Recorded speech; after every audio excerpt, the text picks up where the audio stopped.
All right, what is going on, everybody? Welcome back to another WNBA video. It's been a little while. Because there's really nothing going on currently at the moment. There are some little things. Well, not little, some big things that have been floating around that have happened since we last talked about the WNBA that I just want to hit on in this video. It's kind of fortuitous when I was looking up stuff preparing for this video. I had seen some very delightful news, some great news that is probably gonna make this video a bit more fun, a bit more interesting. There is some more serious stuff going on within the WNBA this past week, so hopefully this news right at the beginning will brighten this video up a little bit. I had seen on Twitter as I was scrolling to pick up a screenshot that I needed for this video that the Chicago Sky.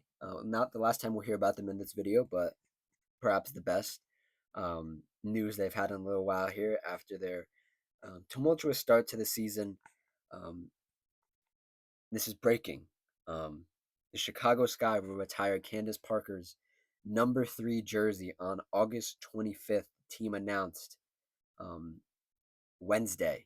This was 17 hours ago. So I'm a little late to the party, but I had not seen this till right now. And she won a championship with the Sky, I believe the only championship in 2021. That was a great playoff run. That was a great year for the WNBA too. But Candace Parker, if you do not know, um, one of the most highly decorated WNBA players of all time. She's such a um, smart woman. She's one of the very few WNBA players that I actually like their opinion about the women's game. Some of her takes are a little uh, we'll agree to disagree. But she's very smart. Again, she's highly decorated. She played for um, the Sparks. She played for the Chicago Sky, won a championship there, and she played with the Aces, my team. I remember being on that team. It felt like it felt like Patrick Ewing on the Orlando Magic. It felt like Chris Paul on the Warriors. It felt like this was her last team, and it was her last team. Um, but nevertheless, let me read out her accolades to you quickly here. Um, in her was it how many years did she play in the league? She played uh,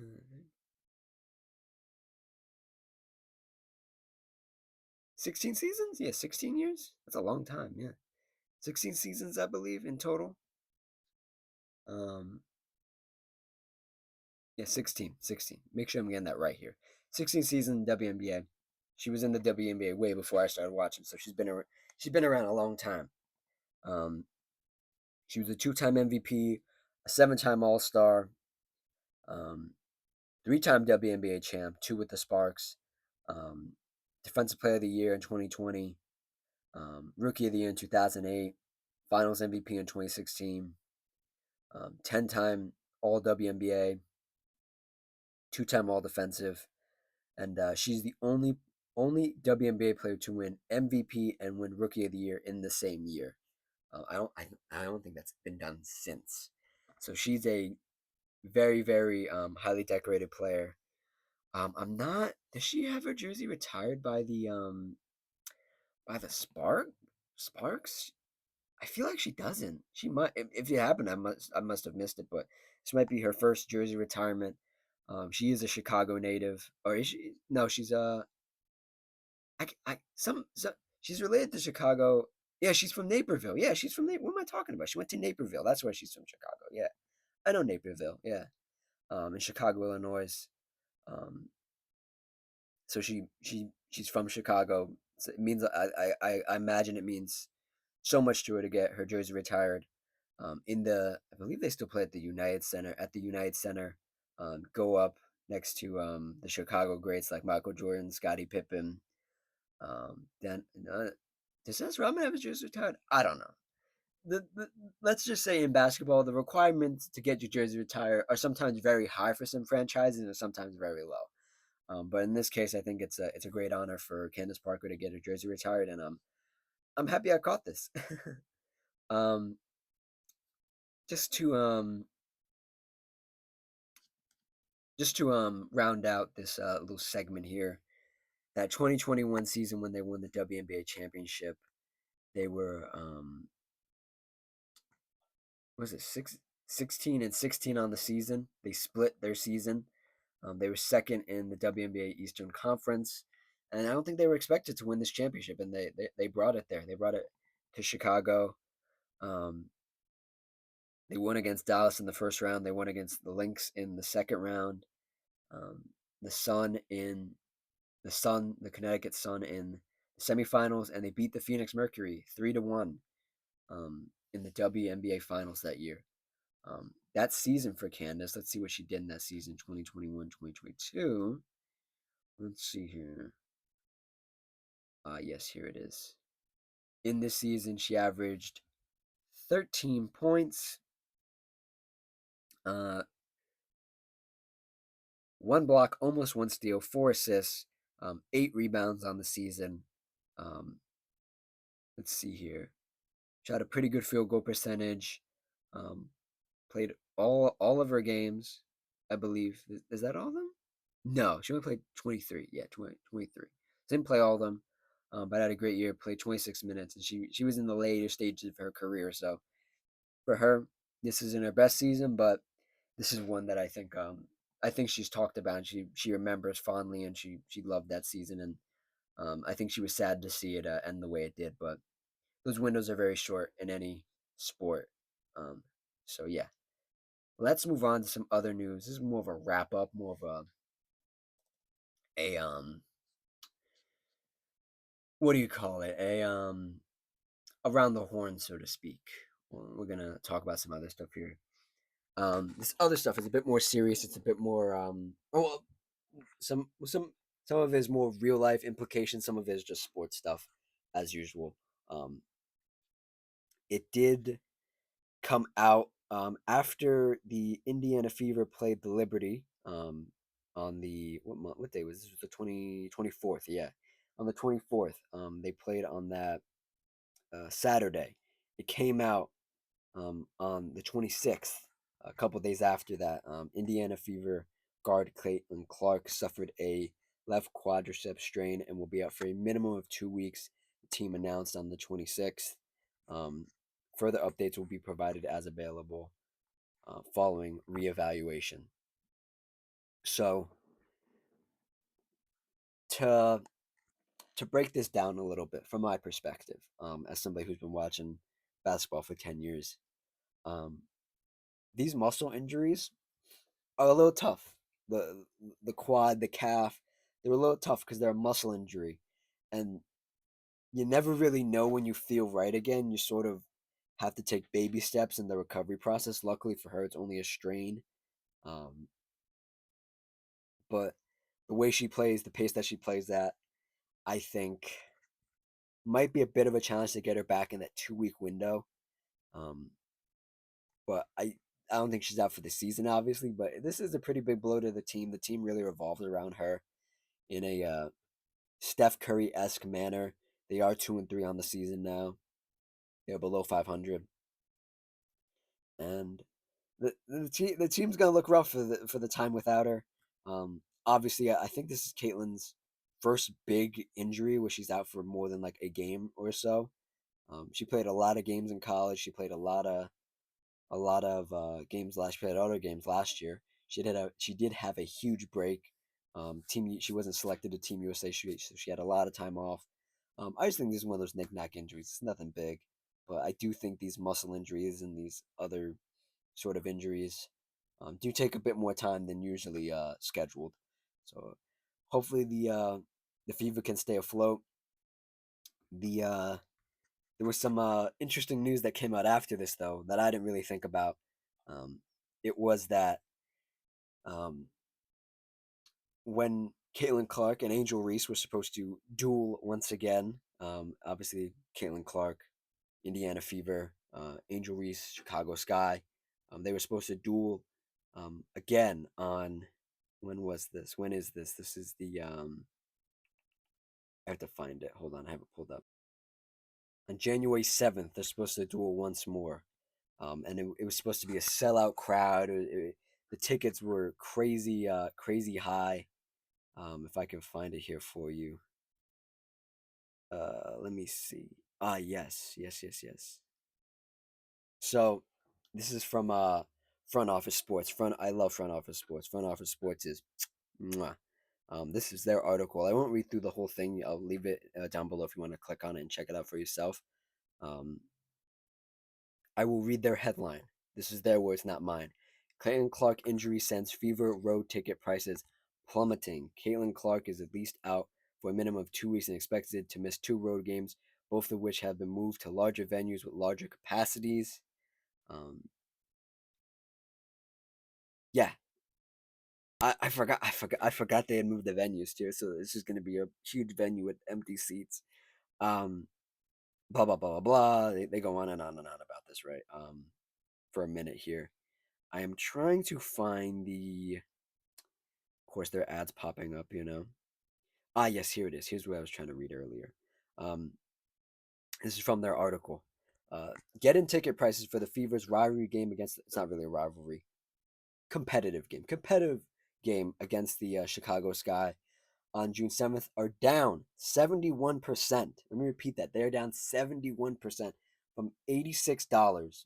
I guess the lowest ticket you could find is $86 to $25. The game will be played at the United Center, home of the NBA's Chicago Bulls, which seats close to 21,000 at the largest capacity of any NBA team. The Sky typically plays their home games at the Wintrust Arena, which is about 10,400. Um, yeah, they're down a lot. Let's see here. Oh, and tickets are down for even home games. Um, from 137 before to 80 now. So it's not just away games, it's home games as well. Um, I do not want to take this as a bigger picture than I have to at the moment. In the sense of, I think obviously Caitlin Clark is your cash cow, right, for the WNBA. Nobody sells tickets like Caitlin Clark, and I'm using Caitlin Clark as a individual figure. It's not even the Fever. It's Caitlin Clark. No disrespect to the Fever, no disrespect to anybody else, but it's Caitlin Clark.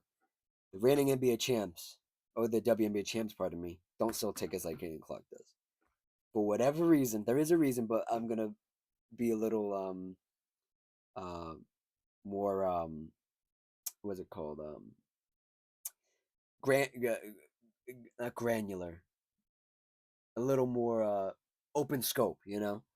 It is Caitlin Clark. She sells tickets. People want to see her. All kinds of people want to see her. Men, women, black, white. Um, I think if you are a fan of basketball, you're a fan of Caitlin Clark. Um, if you're just here for the drama and everything else, then so be it, right? I think Caitlin Clark is one of those players that is just fun to watch. And again, nobody in the WNBA, nobody on the Chicago Sky, nobody on any of these other road games that they're going to play sells tickets like her. And it's a huge blow because she's already so iconic and she's so interesting to watch. Um, you don't the WNBA, and this is not anything bad. The WNBA is more fundamentals based. Especially when I started watching, the game was a lot slower. The way they played the game was so different from the men's game. It has sort of morphed more into the men's game as more women have gotten more chances. Obviously, people like phenoms that come out of college, like Kelsey Plum, um, Sabrina Ionescu. I'm talking about more recently. Asia Wilson. Um, um, Trying to think of other people that have come out recently that are like big time. Um, they've changed their game. They had to change their game a little bit for the WNBA. And then as it was the league was changing, it swung back into more of their favor, And you see Asia Wilson, uh, 3-time MVP. You see Sabrina Ionescu, who um, had to sort of not change her game for the WNBA, but had to find a different role. And you see it now. Her game is a lot different, um, especially being around more great players in New York. And you see Kelsey Plum thriving in Los Angeles, playing for the Sparks now. You look at the league and the what is it called? The just the play style sort of shifted, and I think you also get these coaches who have changed their coaching style, and you get new coaches in who try to bring something different, and sometimes it works and sometimes it doesn't. But what I'm trying to get at is that Caitlin Clark is the modern WNBA, and a lot of people before her helped the league get to that point, and they I'm trying to think of the right words. I really can't find the right words today. They sort of she revolutionized it, but she was not the only pioneer of it. Is what I'm getting at. That's the best way to put it. And the viewership shows when the WNBA was played at the different style it was previous to Caitlin Clark. Nobody really wanted to watch. It was okay if you liked basketball, if you liked fundamentals, you'd watch it, right? It was cool. It was nice, right, to watch it.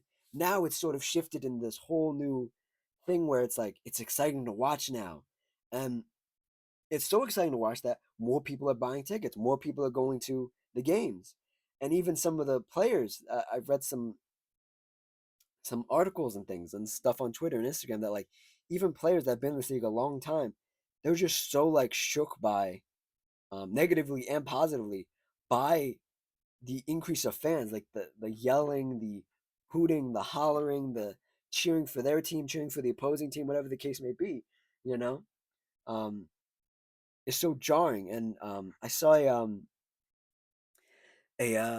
thing. I saw the post game interview when the Indiana Fever played the reigning champion New York Liberty, and John Quill Jones, the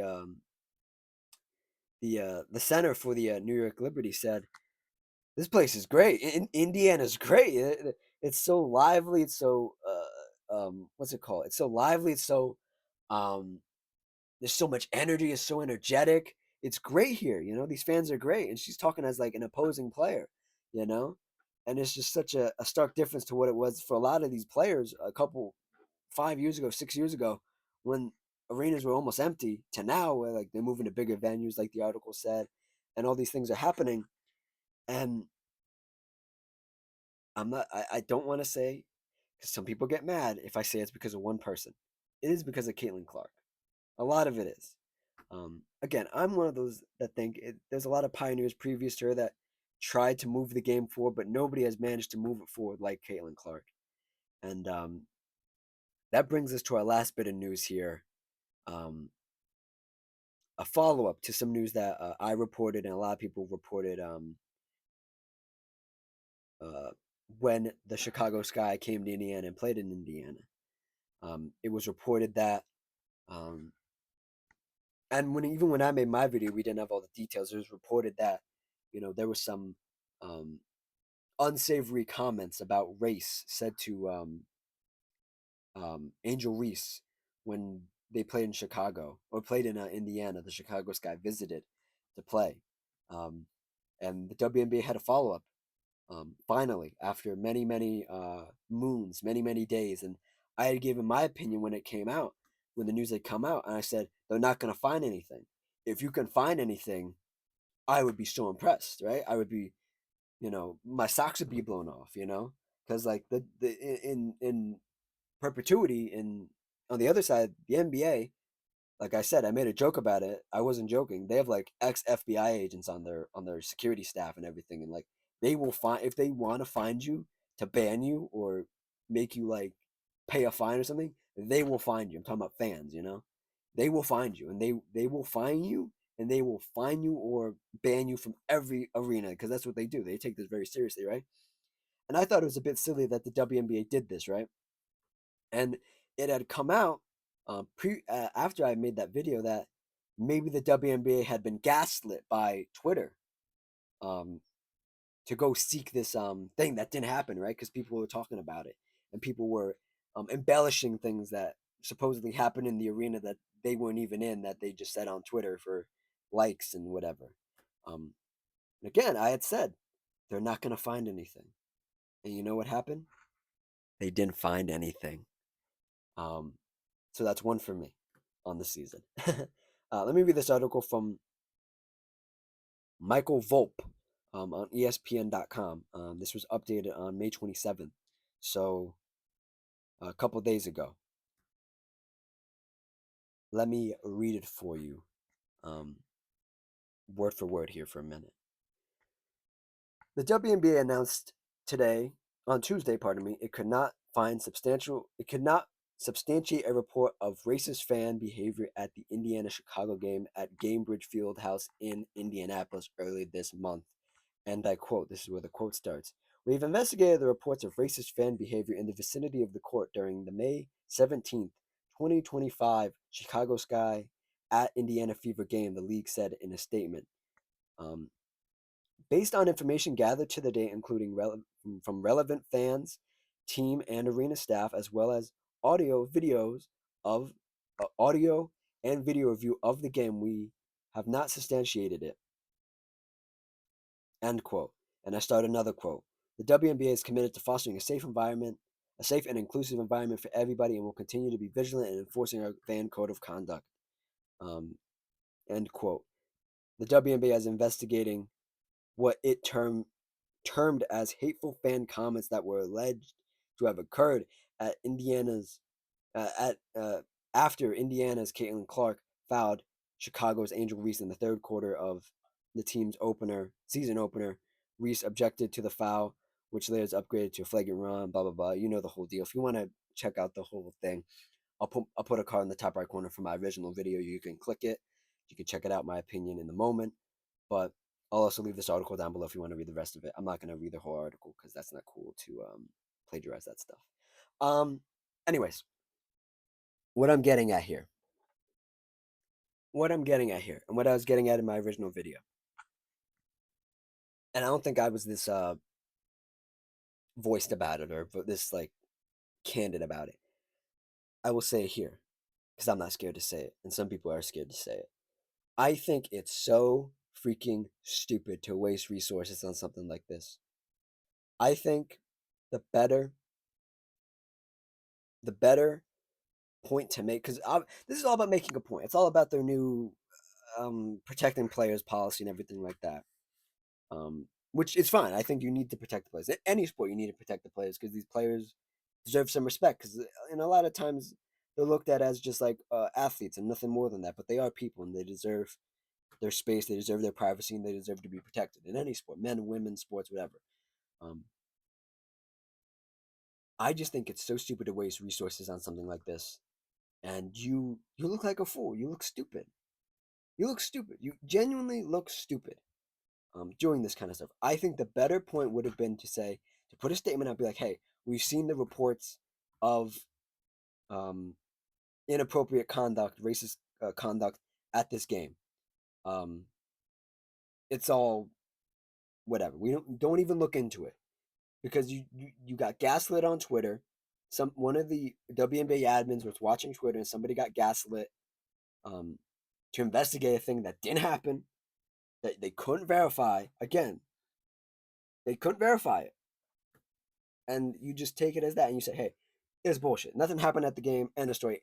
It didn't take freaking a whole week plus to figure this out. It didn't take a rocket science to figure it out. It didn't take Sherlock Holmes to figure it out. It didn't take Batman to figure it out. It just didn't. And I find it so infuriating that you waste resources on something so minimal that you could have just put out a statement and be like, hey, we see it too. We see it on Twitter. These things aren't happening at the game. It's all stuff on Twitter that people are trying to get engagement bait, trying to get rage bait, and trying to push this narrative of X, Y, or Z, right? In either direction. And there were some counterpoints to this, right? there were some counterpoints when this report came out that they couldn't find anything. There were some other how do you say it? There were people that were like opposed to the WNBA's investigation in the sense of they got it wrong. There was racist comments. You guys just didn't look hard enough. Because there was a video from a semi-popular, uh, I guess like a content creator who I'm familiar with. I can't remember the name off the top of my head, but it was a street interview, and these videos are very popular at NBA games as well, at almost every football games too, where somebody will dress up funny. This guy was in a Caitlin Clark like full jersey, shorts, jersey, the whole thing, right? And and this happen again. This happens at a lot of sporting events where it's a street interview, and they'll go up to fans and be like, "What do you think about X, Y, or Z?" Right? It's just for funny. It's for clips. It's for fun, right? And this guy went up to Indiana Fever fans right outside the arena and said, "How would you describe Angel Reese?" And some people said brick house builder. Some people said bad at basketball. Some people said um, thug, I believe, at some point, or ratchet, or whatever. And other people on Twitter again, don't go on Twitter for this stuff. People on Twitter were like, "See, the Indiana does have racist fans. That they were doing it outside the arena." And I will say to those people, um, we don't talk about that stuff here, but I'll try to tread as lightly as I can around it. I'll say to those people, the way fans act outside of the arena are so different how they act inside, because I assume the WNBA hasn't priced out real fans like the NBA has. The NBA has had a little predicament where they've moved the arenas to other places. They've priced out real fans, working class fans that they can't even get into the arena anymore. That hasn't happened in the WNBA yet. You can still get tickets for relatively a decent price, right? The way fans act outside the arena is so different from inside the arena because they spend their hard-earned money trying to get in there and they want to watch the game. They don't want to get kicked out.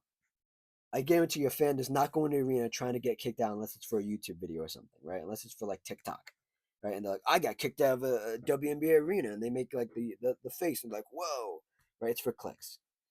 But I don't think a regular person that works a 9 to 5 job is going to a WNBA game to get kicked out. One, two, you see how fans react after they win a game, right? I'm going to use New York as an example. Inside the arena, it's loud, it's raucous. I've never heard anything bad about Madison Square Garden, right? But outside Madison Square Garden, when they made to the conference finals, those videos were crazy. They were like hanging on street lamps. They were on top of cars. They were on top of buses. They were on top of everything, right? It was going crazy, right? But they didn't tear down Madison Square Garden, you know? Like, so the average fan is going to give you their opinion. They're going to be very vocal about their opinion. When in the arena, they're just there to have a good time. They're there to have a drink. They're there to like be there with their friends, their families, their kids, whatever the case may be. It's such a different vibe inside the arena versus outside of the arena. And these people that want to try to like make it out to be like Indiana's a racist place or whatever, I think is so disingenuous to the people of Indiana. I think it's so disingenuous to do that to any fan base in any place, that with some caveats, we'll put it that way. Like, Boston is known as one of those places in the NBA, or at least it used to be known as one of those places. The past couple years, you don't really see anything. And even I said this in my other video, when Kyrie Irving got traded there, right? And that they had the whole thing. It was a mixed bag with Kyrie, and the um the fans there ended up not liking him in the manner that he left.